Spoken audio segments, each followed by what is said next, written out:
And transportation जो देखेंगे वो किस में देखेंगे, इन ह्यूमन बींग्स में देखेंगे। किस में देखेंगे, ह्यूमन बींग्स में। तो यहाँ ह्यूमन बींग में ट्रांसपोर्टेशन कैसे होता है, ह्यूमन बींग में ट्रांसपोर्टेशन कैसे होता है, the transportation in human being is conducted by a specific conducting tissue that is called as the blood। क्या पढ़ेंगे, ब्लड के बारे में हम लोग पढ़ेंगे और यहीं से ट्रांसपोर्टेशन के बारे में हम लोग जानना शुरू करेंगे, है ना। तो ब्लड के बारे में क्या देखते हैं कि blood is a red colour liquid, blood is a red colour liquid, है ना, which is present inside our body and this blood is red in colour due to the presence of a special type of pigment that is known as haemoglobin, है ना। Blood जो है, रक्त जो है वो लाल रंग का होता है। लाल रंग का इसलिए होता है क्योंकि इसमें लाल रंग का रेड कलर पिगमेंट होता है जिसको हम लोग क्या बोलते हैं, हीमोग्लोबिन बोलते हैं। क्या बोलते हैं, हीमोग्लोबिन बोलते हैं। अब देखेंगे कि ब्लड में, ब्लड कंसिस्ट 4 कंपोनेंट्स, ब्लड में 4 कंपोनेंट्स होते हैं, है ना। एंड जो 4 प्रमुख कंपोनेंट्स है ब्लड का, वो सबसे पहला कंपोनेंट्स है प्लाज्मा, दूसरा जो है इसको हम लोग बोलते हैं आरबीसी, या फिर इसी को हम लोग बोलते हैं क्या, red blood cell, red blood cell, red blood cell, या फिर रेड ब्लड कर्पसल्स भी कहते हैं, है ना। रेड ब्लड सेल या रेड ब्लड कर्पसल्स भी कहेंगे, आरबीसी। तीसरा जो होता है वो होता है डब्ल्यूबीसी, डब्ल्यूबीसी इसको हम लोग बोलते हैं white blood cell, white blood cell, या फिर व्हाइट ब्लड कार्पसल्स भी कहते हैं, है ना, डब्ल्यूबीसी को। और चौथा जो है इसको हम लोग बोलते हैं प्लेटलेट्स, प्लेटलेट्स, है ना।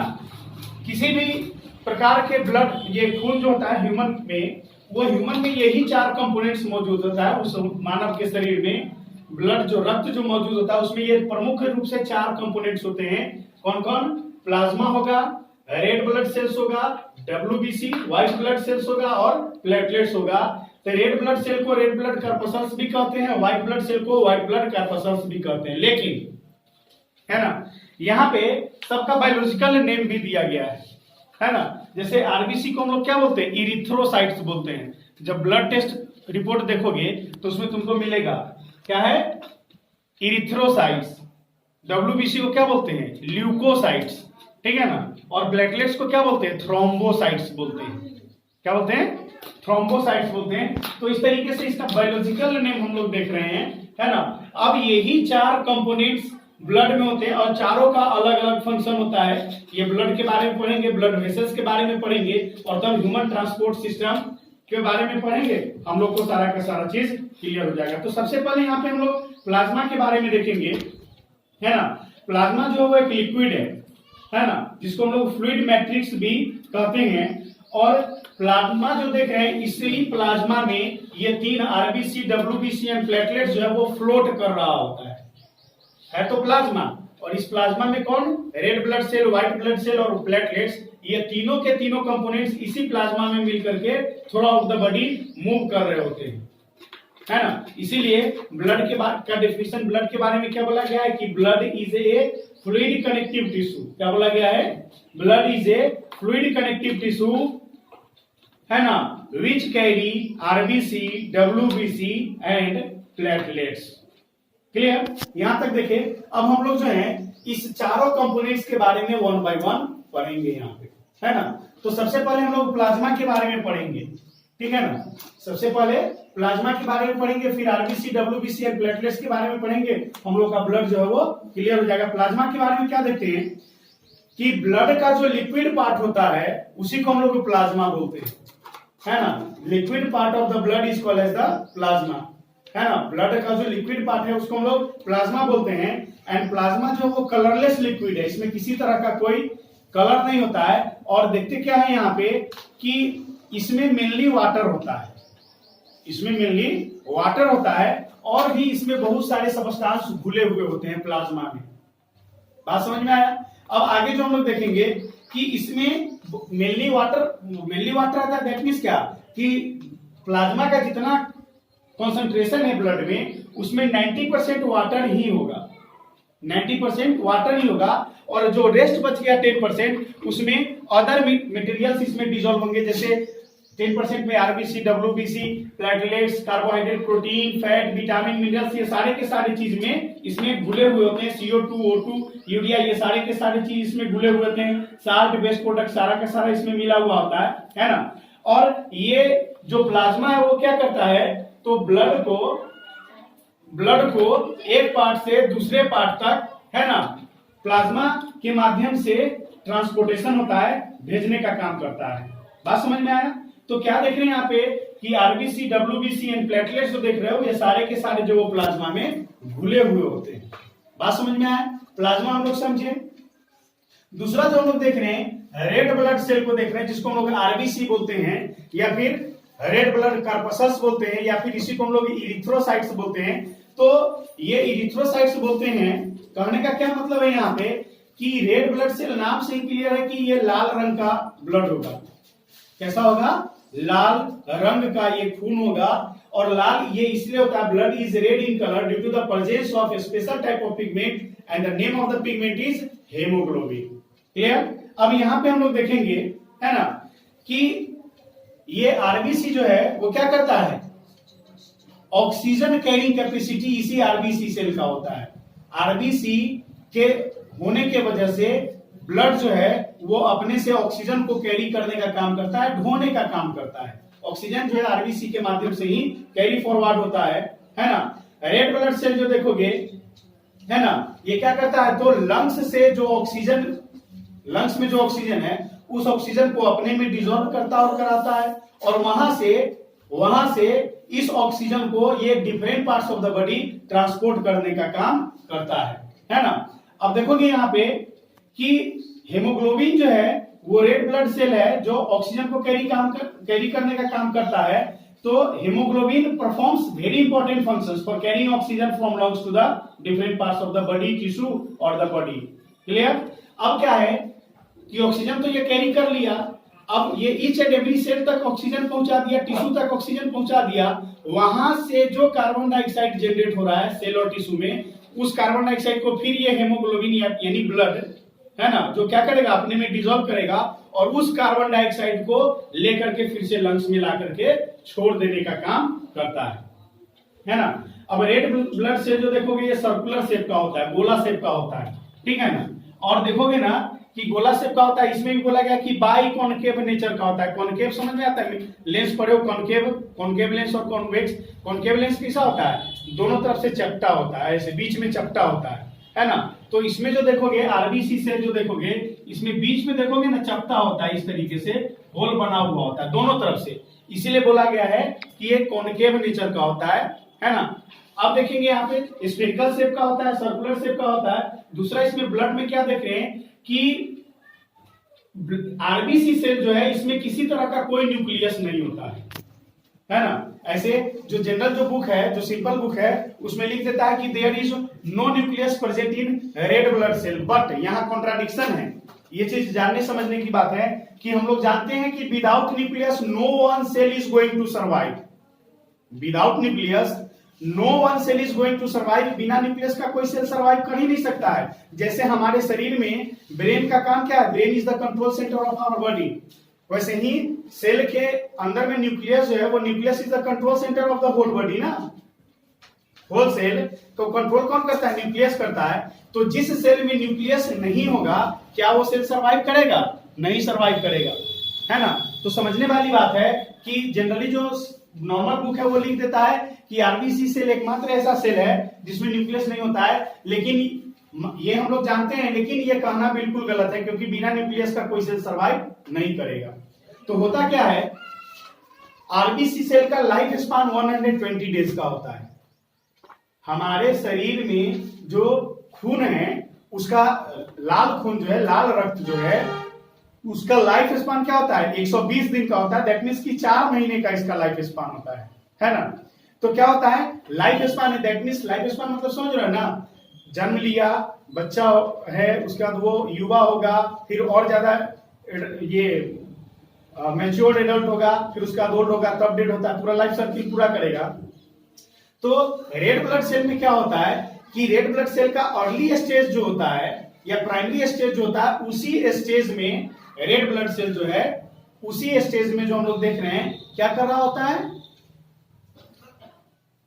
न्यूक्लियस इसमें मौजूद होता है, प्राइमरी स्टेज में मौजूद होता है। और जैसे ही ये मैच्योर होता है ना, तो धीरे धीरे धीरे धीरे करके न्यूक्लियस जो है वो इनएक्टिव मोड में चलता चला जाता है और फाइनली इसका न्यूक्लियस डेड कर जाता है, विलुप्त हो जाता है, डिस्ट्रॉय हो जाता है। इसीलिए लोग इसको बोलते हैं क्या कि न्यूक्लियस रेड ब्लड सेल में नहीं होता है, बात है समझ। लेकिन अर्ली स्टेज में न्यूक्लियस होगा, है ना, लेटर ऑन मैच्योरिटी जब अटेंड कर लेगा तब इसमें न्यूक्लियस जो है वो समाप्त होने लगता है और, है ना, डिस्ट्रॉय कर जाता है। इसका लाइफ स्पान 120 डेज का होगा। इसीलिए लोग बोलता है कि ब्लड डोनेट करना चाहिए, है ना। एक हेल्दी ह्यूमन एडल्ट को, यानी वैसा एडल्ट जो 18 साल से ऊपर का है और अगर हेल्दी है तो वो 6 महीने के बाद, यानी कम से कम साल में एक बार, ऐसे साल में 2 बार भी कर सकता है, लेकिन साल में एक बार वो ब्लड डोनेट कर सकता है, साल में एक बार वो ब्लड डोनेट कर सकता है। क्योंकि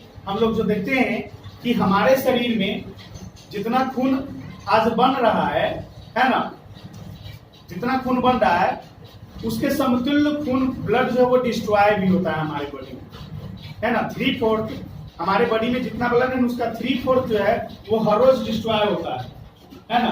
तो बर्बाद होने से अच्छा है कि किसी को हम लोग डोनेट कर दें, किसी को डोनेट कर दे।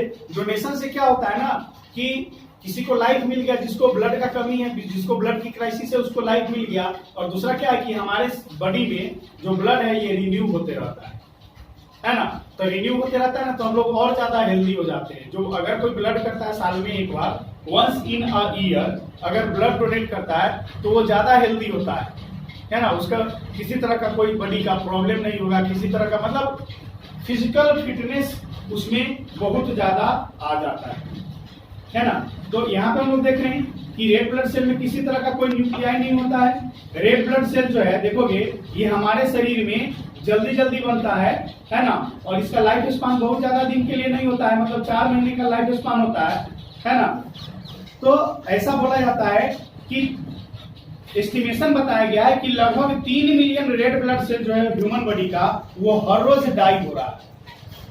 3 मिलियन ब्लड सेल हमारे बॉडी में हर रोज मरते हैं, बात समझ में आ रहा है।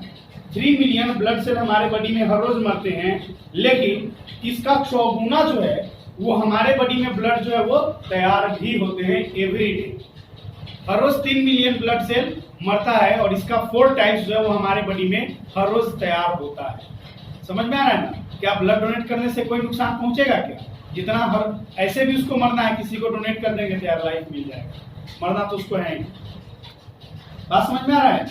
तो ये बहुत बड़ा मतलब क्या बोलते हैं कि ये एडवांटेजेस है हमारे बॉडी सिस्टम का। और एक चीज यहीं पे कि वेयर इज ब्लड प्रोड्यूस, कहाँ पे हमारे शरीर में ब्लड जो है वो कहाँ बनता है, बॉडी के किस पोर्शन में प्रोड्यूस होता है, पता है? बताओ कोई भी बता देते हैं। हमारे बॉडी में ब्लड जो है वो बोन मैरो में प्रोड्यूस होता है। कहाँ? Bone marrow. बोन मैरो समझते हो ना? अरे हड्डी जो हम लोग जो खाते हैं, नॉनवेज जो खाने वाला जो हड्डी जो खाता है, तो हड्डी के बीच में खोखला होता है ना, उसी खोखला को बोन मैरो बोलते हैं, है ना। अभी यही समझो, हायर क्लासेस भी जाओगे तो बहुत सारा पढ़ने के लिए मिलेगा। इसी खोखले में बोन मैरो होता है और उसी बोन मैरो में ब्लड का फॉर्मेशन होता है, उसी बोन मैरो में ब्लड का प्रोडक्शन होता है।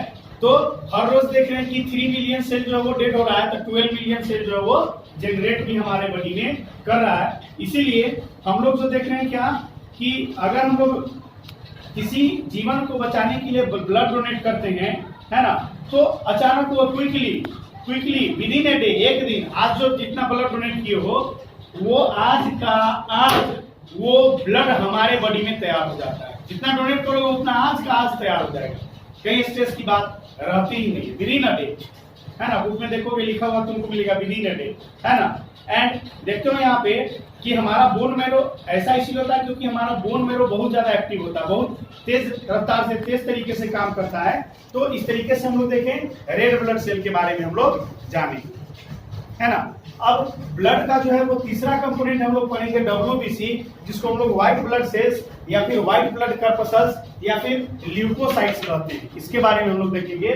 तो ये WBC जो है ना, इसी को हम लोग क्या बोलते हैं, सोल्जर्स ऑफ आवर बॉडी।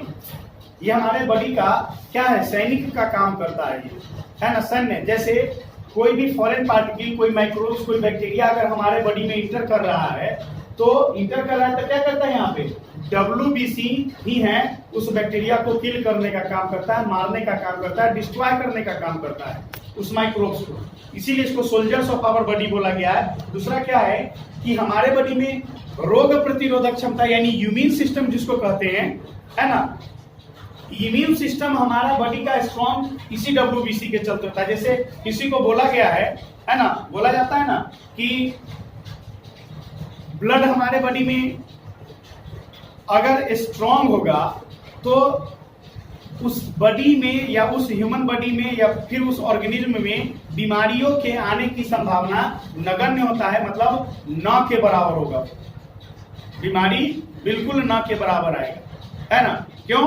क्योंकि इम्यून सिस्टम स्ट्रांग है। जिसे बच्चा जन्म लेता है, तो बच्चा जन्म लेता है तो स्टार्टिंग में देखोगे ना वैक्सीन दिया जाता है। जन्म लिया उस समय भी एक पहला वैक्सीन लगता है, जन्म लेने से 15 दिन तक एक वैक्सीन लगता है, उसके बाद जो वैक्सीन लगा उसके 1 महीने के बाद, फिर उसके 1 महीने के बाद, ऐसे हर महीने वैक्सीन लगते रहता है। तो वैक्सीन क्यों दिया जाता है?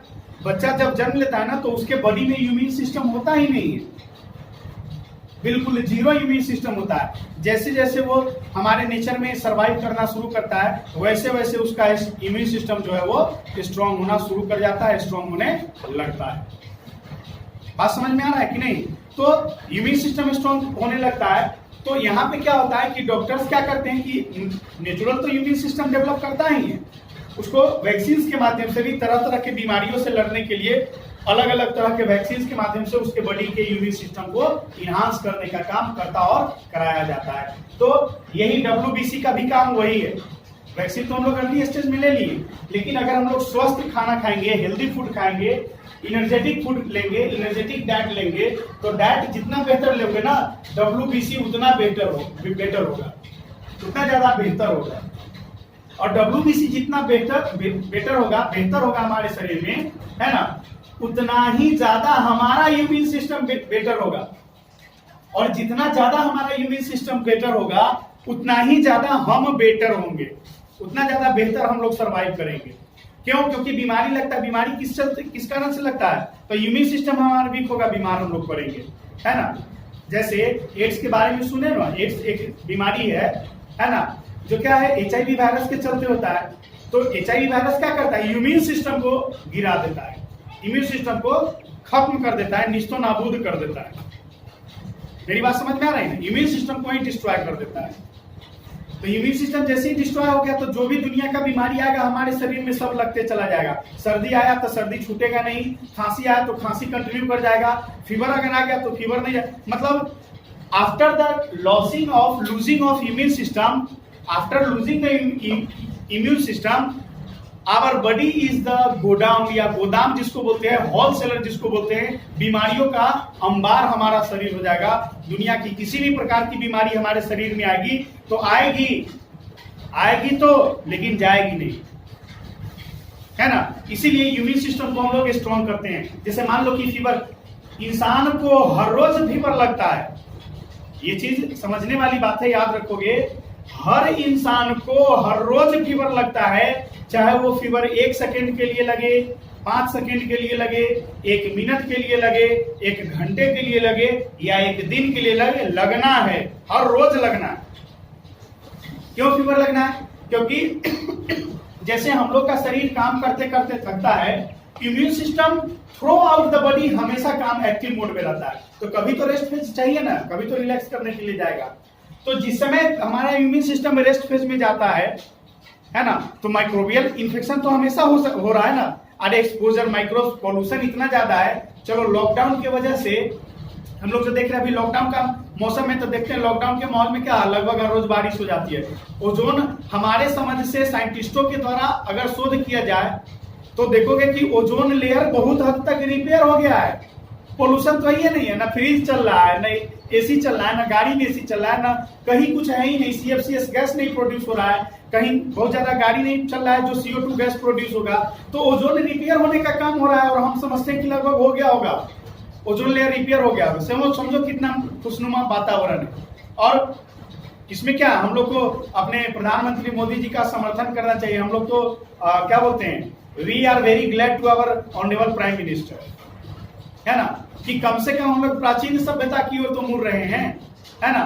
क्या जरूरत है, किसी कोई कमा रहा है नहीं कमा रहा है डजंट मैटर, कोई खा रहा है, खा सब रहा है, खा सब रहा है। किसी को वस्त्र की आवश्यकता, कोई बोला है कि मम्मी पापा हमको थोड़ा सा एक नया जीन्स और एक शर्ट दे दीजिए, रिबॉक का शू खरीद दीजिए, पापा बाइक खरीद दीजिए, पापा मोबाइल खरीद दीजिए, यार कुछ होना ही नहीं है, पॉसिबिलिटी नहीं है। न किसी को पैसे की आवश्यकता है, न किसी को वस्त्र की, दुनिया की किसी कोई भी प्रकार की आवश्यकता है ही नहीं। बस सिर्फ भोजन की बंदोबस्त हो जाना चाहिए, खाइए और घर में एकदम बिल्कुल आराम से पड़े रहिए, के साथ साथ कुछ अध्ययन और अध्यापन वाला कार्य करते रहिए, पढ़ाई कीजिए, जम करके पढ़ाई कीजिए, पूरा दम लगा करके पढ़ाई करते रहिए।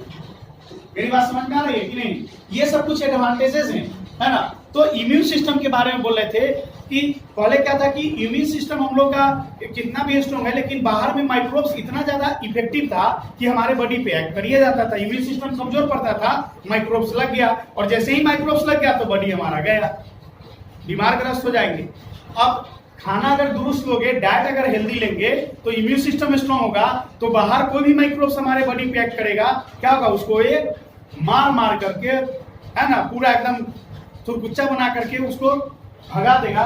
इसीलिए WBC को क्या बोला जाता है, सोल्जर्स ऑफ आवर बॉडी बोला जाता है। क्या बोला जाता है, सोल्जर्स ऑफ आवर बॉडी बोला जाता है। दूसरा चीज हम लोग देखते हैं कि कभी कभी WBC जो है ना, वो जरूरत से ज्यादा काबिल बन जाता है, काबिल बोलेंगे, है ना। अरे ये तो हमारे बॉडी के को स्ट्रॉन्ग तो बनाता ही है, लेकिन कभी कभी लवरपाना के चलते, लवराई जिसको कहते हैं, लवराई के चलते क्या होता है, किसी माइक्रोब्स को ही खाइए जाता है ना, इनगल्प कर लिया, खा गया। और जैसे ही किसी को खाएगा, किसी सेल को खाएगा, माइक्रोब्स को खाएगा कि हमारा शरीर अपने आप बीमारग्रस्त है। खाने के लिए नहीं ना, तुमको मार के भगाना था ना, तुमको क्या करना था, मार के माइक्रोब्स को भगाना था, लेकिन ये लवराई कर दिया, है ना, लवराई के चलते खा गया तो बीमारी हमारे शरीर में लगना ही लगना है ना। तो इसके कारण भी बीमारी लगता है, इसके लवरपनी के चलते ऐसे कमजोर पड़ेगा तो बीमारी लगना ही है ना। तो क्यों बोलते हैं सोल्जर ऑफ आवर बॉडी, समझ में आ रहा है, क्योंकि ये बीमारियों से लड़ने की क्षमता हमारे शरीर को प्रदान करता है। कौन, WBC कौन करता है, बात समझ में आ रहा है कि नहीं। अब यहाँ पे दूसरा जो देखोगे कि ये एंटी क्या बोलते हैं, एंटीबॉडीज का फॉर्मेशन करता है ना। यहाँ पे समझोगे बायोलॉजिकली, अब थोड़ा सा बता देते हैं।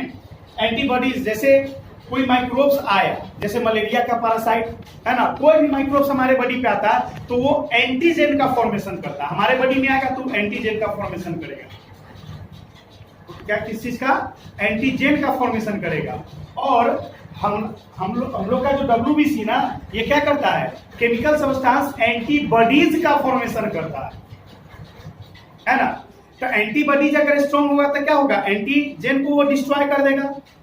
एंटीबॉडी अगर वीक पड़ेगा तो एंटीजन जो वो एंटीबॉडी के ऊपर में आकर के क्या कर लेता है, डिस कर देता है, यानी डिस्ट्रॉय कर देता है, तो हम लोग बीमार ग्रस्त हो जाते हैं। तो देखते हो कि जब हम लोग बीमार ग्रस्त होते हैं तो हम लोग क्या लेते हैं, कि मेडिसिन का नाम हम लोग बता रहे हैं, क्या लेते हैं, एंटीबायोटिक लेते हैं। नहीं बोलता भैया वो एंटीबायोटिक दीजिएगा, किसी भी दुकानदार के पास जाकर के कोई भी बच्चा क्या कहता है, भैया एंटीबायोटिक दीजिए। अरे यार एंटीबायोटिक क्या है, यही एंटीबॉडी से बना हुआ है। एंटीबायोटिक क्या है, तो एंटीबॉडी से बना हुआ। हमारा WBC जो है वो क्या बना रहा है, एंटीबॉडी का फॉर्मेशन करता है ना, एंटीबॉडी का फॉर्मेशन करता है। तो एंटीबॉडी का फॉर्मेशन कर रहा है, यही एंटीबॉडी से एंटीबायोटिक बना है। हमारे शरीर का अगर एंटीबॉडी वीक पड़ गया है, कमजोर पड़ गया है, तो हम लोग दुकान से क्या करते हैं, एक्स्ट्रा सप्लीमेंट के तौर पे एंटीबायोटिक लेते हैं। और एंटीबायोटिक क्या करता है, एंटीबायोटिक लिए तो हमारा फिर WBC के एंटीबॉडी को एनर्जेटिक बना दिया। तो जैसे ही कोई एंटीजन आएगा, फॉरेन पार्टिकल से, माइक्रोब से जैसे ही एंटीजन आएगा, तो एंटीबायोटिक क्या करता है, मारा उसको धूम-धाम पूरा फायरिंग किया और उसको हमारे बॉडी से रिमूव कर देता है, एलिमिनेट कर देता है। क्यों बोलते हैं सोल्जर ऑफ आवर बॉडी, समझ में आ रहा है कि नहीं, इतना चीज समझ में आ रहा है ना। अब यहाँ पे लोग देखेंगे, है ना, कि इन्हीं सब कारणों के चलते ये हमारे बॉडी का सोल्जर्स का लाता है। अब देखोगे यहाँ पे कि व्हाइट ब्लड सेल जो देखते हैं वो स्फेरिकल शेप का भी हो सकता है, इरेगुलर शेप का हो सकता है ना। और इसमें क्या देखते हैं, व्हाइट ब्लड सेल में न्यूक्लियस होगा, व्हाइट ब्लड सेल में न्यूक्लियस, आरबीसी में न्यूक्लियस नहीं था लेकिन व्हाइट ब्लड सेल में न्यूक्लियस होगा। और देखोगे यहाँ पे इसका न्यूक्लियस डिफरेंट डिफरेंट टाइप का, डिफरेंट डिफरेंट शेप का होता है, ठीक है ना। क्या देखते हैं, है ना, डिफरेंट शेप का होता है और इसका संख्या लेस इन नंबर होता है ना। White blood cell is less in number, ये चीज हम लोग देखे, है ना। दूसरा इसका लाइफ स्पान जो होता है ना वो थोड़ा कम दिन का होता है, 14 से 15 दिन का इसका लाइफ स्पान होता है, ठीक है ना। तो इस तरीके से हम लोग डब्ल्यूबीसी को पढ़े, यहां तक बिल्कुल समझ में आया होगा। अब आखिरी में जो हम लोग पढ़ेंगे वो प्लेटलेट्स को पढ़ेंगे। तो हम लोग देखेंगे, ये तीसरा देखिए, चौथा जो हम लोग देखेंगे वो है प्लेटलेट्स, है ना। चौथा जो हम लोग का कंपोनेंट्स है ब्लड का वो प्लेटलेट्स के बारे में देखेंगे, जिसको हम लोग थ्रोम्बोसाइट्स कहते हैं। क्या बोलते हैं, अब देखेंगे यहाँ पे कि प्लेटलेट्स जो है ना वो टीनी फ्रेगमेंट्स है स्पेशल सेल का, टीनी फ्रेगमेंट्स है स्पेशल सेल का, है ना। ये भी this is also formed inside our bone marrow, bone marrow भी जस्ट पता है, तो ये भी बोन मैरो में ही क्या होता है, बनता है। और देखोगे क्या कि प्लेटलेट्स में किसी तरह का कोई न्यूक्लियस नहीं होता है, प्लेटलेट्स में किसी भी प्रकार का, आरबीसी में जैसे न्यूक्लियस नहीं था वैसे ही प्लेटलेट्स में भी न्यूक्लियस नहीं होता है। और इसका काम क्या है, तो ये कोएगुलेशन करने का काम करता है, क्लॉटिंग करने का काम करता है ना। तो अभी का जो रिसेंट जो 10th का देखोगे सिलेबस, इसमें प्लेटलेट्स के बारे में बहुत एक्सप्लेन नहीं किए हुए हैं। जब हम लोग पढ़े हुए थे तो समय में रिएक्शंस के माध्यम से कोएगुलेशंस को बताता था, क्लॉटिंग को बताता है। जैसे किसी कारण से अगर बॉडी इंजर्ड हो गया, इंजुरी हो गया, कट गया, फट गया, तो ब्लीडिंग होना शुरू होता है। क्या ये ब्लीडिंग कंटिन्यूअसली हो रहा होता है? नहीं, ब्लीडिंग होगा ना तो 1 2 3 4 मिनट के बाद वो ब्लीडिंग जो अपने आप बंद हो जाता है, ब्लीडिंग खुद से कुछ देर में बंद हो जाता है। तो जैसे ही ब्लीडिंग बंद होता है, तो ब्लीडिंग किसके कारण बंद होता है, इसी प्लेटलेट्स के कारण बंद होता है ना। इसमें देखोगे थ्रोम्बोसिन, थ्रोम्बोसाइट्स, क्या क्या, प्रोथ्रोम्बिन, पाराथ्रोम्बिन, ये सब केमिकल्स होते हैं। जैसे ही ब्लड जब बहना शुरू होता है ना हमारे बॉडी से, तो इसके अंदर जो थ्रोम्बोसिन जो है वो ऑक्सीजन के साथ कंबाइन करता है, प्रोथ्रोम्बिन, थ्रोम्बोप्लास्टिन, ये सब देखोगे केमिकल रिएक्शन है, तुम लोग को नहीं पता इसलिए हम नहीं बता रहे हैं। ये ऑक्सीजन के साथ रिएक्ट करता है और जैसे ही ऑक्सीजन मतलब समझ रहे हो, अरे खून बहना जब शुरू होगा तो जैसे ही हवा के कांटेक्ट में खून आएगा तो जम जाता है ना। हवा के कांटेक्ट में खून आया तो जम गया, तो ये जैसे ही हवा के कांटेक्ट में आया, दैट मींस क्या कि उसके अंदर जो कंपोनेंट्स है प्रोथ्रोम्बिन और थ्रोम्बोप्लास्टिन, ये एयर के कांटेक्ट में आएगा और वो क्लॉट कर जाता है, क्या हो जाता है, जम जाता है। मेरी बात समझ में आ रही है कि नहीं? अब देखेंगे यहाँ पे, अब जैसे ही जम गया तो ब्लीडिंग हमारे बॉडी से जो क्या हो जाता है, स्टॉप हो जाता है। तो इस तरीके से हम लोग जो देखें, ये भी बोन मैरो में ही बनता है ना। तो इस तरीके से हम लोग चारों कंपोनेंट्स ब्लड का देखे, है ना। अब यहाँ पे हम लोग फंक्शंस को देखेंगे, है ना। तो फंक्शंस ऑफ ब्लड में देखते हैं कि ब्लड का 3 मेन फंक्शंस होता है ना। There are 3 main functions of blood, है ना। पहला क्या, ट्रांसपोर्ट ऑफ सबस्टेंसेस, और ट्रांसपोर्ट किसका किसका करता है, तो ऑक्सीजन को ट्रांसपोर्ट करता है, कार्बन डाइऑक्साइड को ट्रांसपोर्ट करता है, फूड मटेरियल्स को ट्रांसपोर्ट करता है ना, एंजाइम्स को ट्रांसपोर्ट करता है, विटामिन को ट्रांसमिट करता है, लिपिड प्रोटीन, ये सारे के सारे मटेरियल्स को ये ट्रांसपोर्ट करने का काम करता है। के साथ साथ और भी क्या देखते हैं, तो ये बीमारियों से प्रोटेक्शन प्रोवाइड करता है, बीमारियों से लड़ने का क्षमता देता है ना। ब्लड स्ट्रांग रहेगा तो बीमारी से लड़ने की क्षमता हमारी बढ़ती है। हमारे बॉडी का बॉडी टेम्परेचर भी मेंटेन कौन करता है, यही ब्लड ही करता है। अरे the temperature of the whole body temperature of human being remain constant, that is 37 degree सी।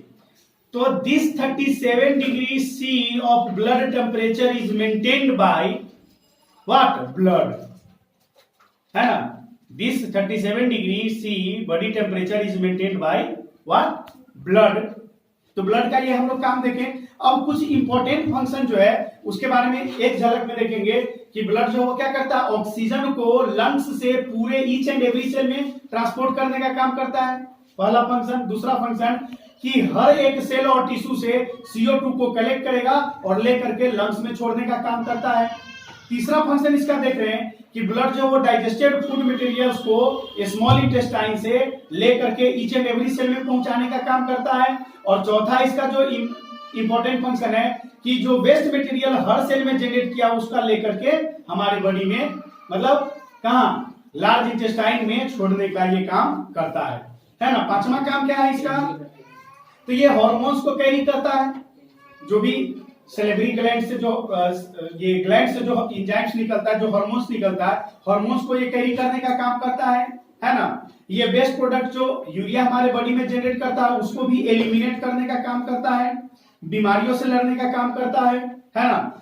अगर कोई माइक्रोब्स हमारे बॉडी के अंदर ये इन कर रहा है, अभी जस्ट बताया, तो उसको, उससे ही हम लोग को प्रोटेक्शन प्रोवाइड करता है। और हमारे बॉडी का जो नॉर्मल टेम्परेचर है, normal human body temperature 37 degree C जो है, this body temperature is also maintained by our blood, and in this way we are able to understand the functions of blood, the components of the blood, the functions of each and every components of the blood.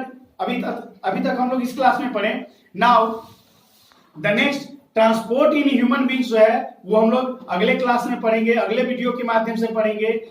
इस video को आप लोग like जरूर करेंगे, अगर किसी तरह का कोई प्रॉब्लम होगा तो कमेंट आप जरूर करते चलेंगे, है ना। के साथ साथ चैनल को जरूर सब्सक्राइब करेंगे, क्योंकि ये कुछ नहीं है, अगर ऐसा कुछ आप लोग करते हैं तो उससे हमारा हौसला बढ़ेगा, हम और अच्छे से वीडियो बनाने के लिए अग्रसर होंगे। अगर ऐसा नहीं करते हैं तो धीरे धीरे वीडियो बनाना हम छोड़ भी सकते हैं, क्योंकि मेरे पास टाइम भी नहीं है। अभी लॉकडाउन की वजह से हम वीडियो बना रहे हैं ताकि हमारे बच्चे जो हमसे जुड़े हुए हैं वो पढ़े, और हो सकता है उनके माध्यम से और भी बच्चे जिनको मेरी जरूरत नहीं कि सबको मेरी पढ़ाई समझ में आए, अच्छा लगे, लेकिन जिस किसी को भी अच्छा लगेगा उसका कल्याण हो सकता है। तो लॉकडाउन की वजह से ये पोस्ट कर रहे हैं, आप लोग लाइक कमेंट सब्सक्राइब जरूर करेंगे, उससे हमारा हौसला बढ़ेगा। तो आगे भी वीडियो बना करके डालते रहेंगे, लॉकडाउन खुलने के बाद भी, जब भी कभी फ्री टाइम मिलेगा, तो अगर कंडीशन अच्छा लगेगा चैनल का तो हम वीडियो बना करके डालते रहेंगे। चलिए, थैंक यू।